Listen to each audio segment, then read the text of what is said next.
Mans vārds ir Reinis Bērziņš, es esmu vizuālais mākslinieks, gleznotājs.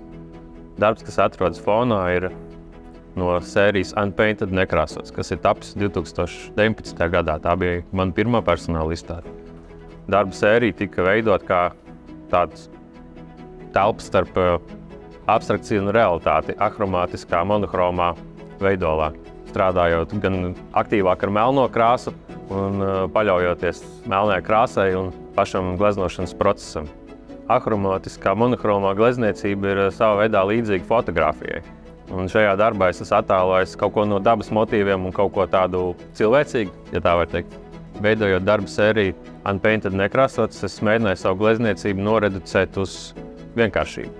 Tāpēc es izvēlējos ahromātiskas, monohromās krāsas, vairāk krāsu laukumu attiecības, kas rada to abstrakto telpu un iespaidu pa attēlu.